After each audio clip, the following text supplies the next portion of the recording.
We've covered planes, or no, planes, trains, and automobiles. So we've done trains on our track. We've talked about using a omega drive to move an automobile. We've talked about radio control automobiles. And we've also talked about taking the omega and putting it in the train here track if we wanted to move the train that way. But now we want to fly an airplane. We're going to talk about what's called the Lydecker Method. It was Theodore and the other brother. Two guys named Lydecker. They were brothers, and in the 30s and 40s, they did a lot of effects for movies. They're probably best known for doing the effects for like the Flash Gordon serials and Buck Rogers and things, but they actually were used on less, more legitimate movies all the time too. And especially during the war, a lot of times they were used to simulate flying and explosions and things like that. And they specialized in setting up really large miniatures outside and then blowing them up and doing a lot of flying, either with people, in the case of like some of the serials had like guys with rocket packs, they would fly them. But they also flew a lot of airplanes. And the way they did it was a system that used two guide cables and a drive cable. So in our world, we can see our plane here, we've got these two guide cables, and those go up and over our sheaves here. So on this end, we've got a pair of sheaves. They're spaced apart 5 inches in our case, and they're mounted on this bar, and they're mounted on a stand. So if we change the height of the stands on either end, we can change the height of our rig. And anyway, over these sheaves, we've got our cable. Our cables come down through the plane, back up, and over another set. There's no sheaves at this end. This is a fixed end. This is the idler, let's say. So they would actually tie off the cables at this end and put this into a stand. We could raise this stand if we wanted to plane it going at a steep angle, or we could just get it level. And so this is the fixed end. The two cables come down. These are our guide cables that take the weight.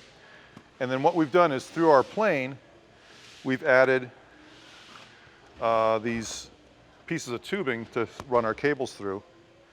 And let me show you something about the plane. Hold on, let me grab some Allens. So this is a stock Airfix Harrier jet kit that we're going to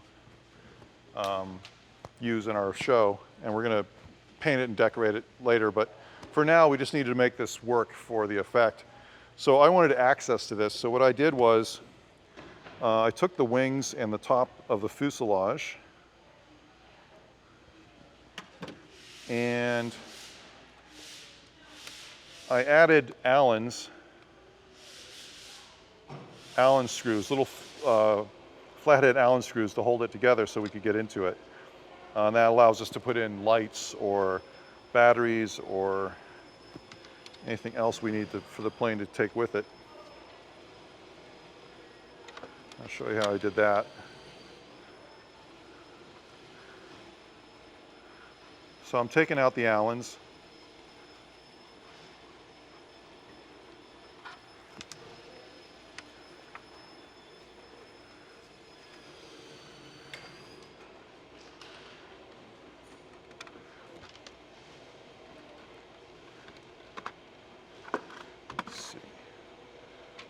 So as you can see here, I've built the plane pretty stock, but where I wanted to put my screws, there's one in the front and one for each wing. I packed the inside with epoxy putty. So this is regular steel-filled epoxy putty, and we've packed that into this seam between the wing and the fuselage, and then I've just built up a layer of it here on the middle of the fuselage where I want to put this panel. And once I did that, I took the panel and I slipped it in place.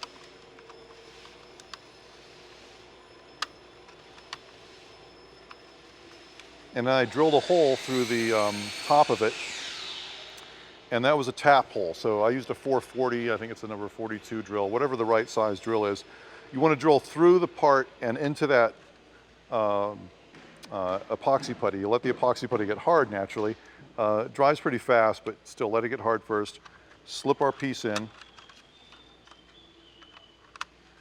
and then drill a hole through it. That's the tap hole.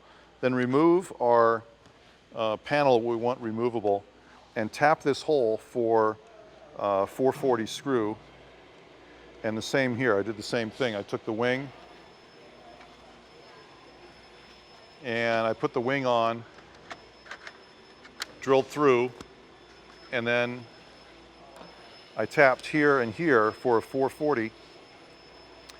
And that, without the epoxy putty, there's not enough meat to take a screw, so you need to put the epoxy putty in. That gives you enough area for the threads to go into, and it reinforces that joint. Now, to keep the back part of the wing on, I added a simple tab. So the wing fits against this edge, and so all I did was I took a piece of plastic and I drilled and mounted 2 pins in there. So these are 2 brass pins. They're put in the back of the wing, and I put a piece of plastic over it. That became a tab that allowed me to stick the wing into the fuselage like that, and then push that down like so. And now I can just add my Allens.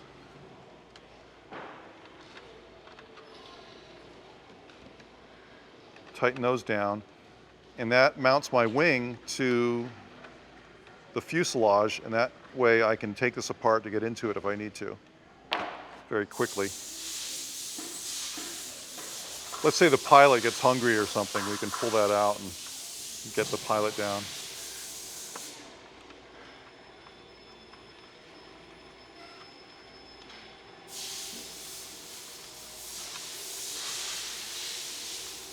And this has got an engine in it. It's really not necessary. The only reason I added the engine part is that there's fans that go on the side, some details, but I'll probably pull that out. So we put our hatch back on.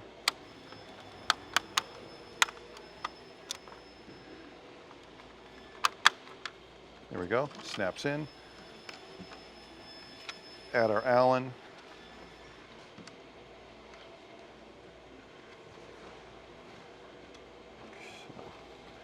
So that allows us access to our airplane and anything we need to put in there like lights or batteries.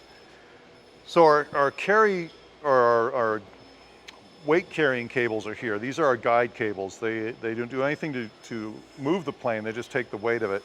So in order to put those in, what I've done is I've added tubing in the wings. So I started with, this is 1/8 inch tubing. I started with a 16th inch drill bit, and I drilled a pilot hole in each wing, the same distance apart as our 2 guide sheaves. So in this case, it's 5 inches. So I measured 2.5 inches from one side, 2.5 inches from the other. Using a tape measure. And I drilled 2 pilot holes. Then I kept going to a larger hole, 3/32, finally up to 1/8 inch. And drill those holes open, and I took my drill and I held it parallel to the line of the plane. So I didn't go in straight like that or some weird angle. I held it parallel so that it made an elongated hole so that I could put my tube through. And I did the same in the back. I started with a 16th inch hole, drilled that out, and then I went to a 3/32 inch hole, and then finally to an 1/8 inch hole. And I drilled those parallel to the line so that I got an elongated oval-shaped hole there. Now we want to put some tension on this to carry the weight. So what do? Pull this down? Yeah. So, just take it down like this. All right, so we're going to take our 2 guide cables and pull them down like that. There we go. And we're using a bungee. Is that over the, there it is. And we're using a bungee cord that we've tied our cables to. And so it's got a little give. So now we've got our plane. It's flying. It's flying. Isn't that something? And you want this on the other side? It's seems like it just doesn't, it rubs one way or the other, but it Yeah. might stabilize like that better. So now we're going to pull this back. It makes a great sound too. And then through the nose, we've added a loop of wire, and then we've tied some monofilament to it, and that's going to be our articulation. That's what we're going to pull with. So who do you want to have pull this? One more thing I want to show is that, can we just twist this, or do we have to take I'll pull it and you can twist it a little bit. Okay. Now, is it just twist? Yeah. Okay. So here we go. You probably can get speed on it. Yeah. All right, you want to take back to 1? All right, we're going to back to 1. I'm going to have you pull it faster. So, one of the beauties of the Lydecker method is that with these 2 guide cables, as I was doing at that end, if you twist the cables, you can actually impart roll into the model plane. In fact, the Lydeckers could actually get this to barrel roll. If you saw the movie 1941, the World War II comedy by Steven Spielberg, there's some great scenes of P-40s flying down the streets of Hollywood. And they were done this way with Lydecker cables and spinning the planes. So I'm going to grab this again, and I'm going to call action, and Richie's going to do it. Say 3, 2, 1, action. Well, you get the idea. If we had much more room and we were shooting at a high speed, but you can see we can twist the plane and pull it along. So in our world, we're going to set this up over our set. These stands will be much further apart. The cables will be much further apart. But this does allow us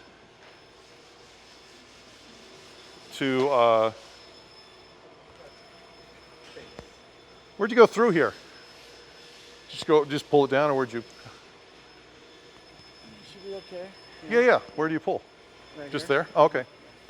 Anyway, we'll be able to wing these jets through the set pretty quickly. And much like the Omega drive, this is one plane, but if we duplicate building this stand and sheave and locked off end and guide cables, we could space planes apart. So we could have a plane here, we could have a plane here, we could have planes at different altitudes by changing the heights of the stands, and that way we can pull them all through. Luis, you want to pull the plane, don't you? Actually, Luis, Richie does it. You steer. I want you to steer. Yeah, give this a lot of twisting as it flies. So I'll call action, okay?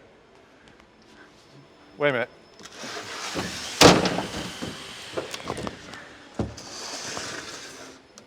All right, I'm going to be the monster. As I often am. All right, on action. Ready, Richie? 3, 2, 1, action.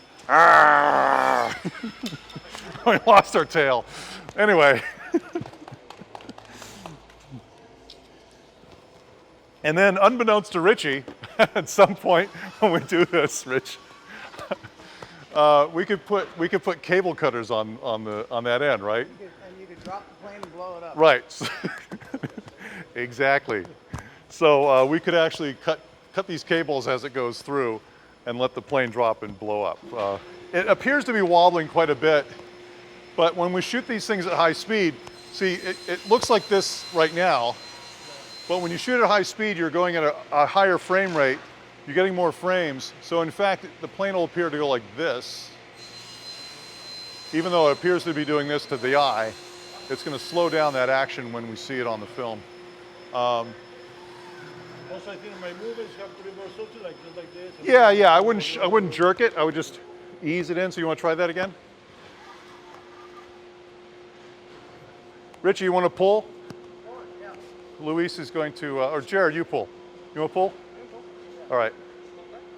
Yeah, just on action, I'll ask you to pull. I will do just one movement, so the plane goes. Yeah, one like smooth roll. Okay. Actually, hold on a second. Start with it already twisted one way.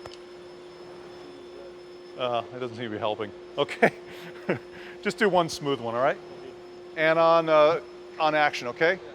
And you want to go fairly quick, you know, just a good walking pace. All right. 3, 2, 1, action.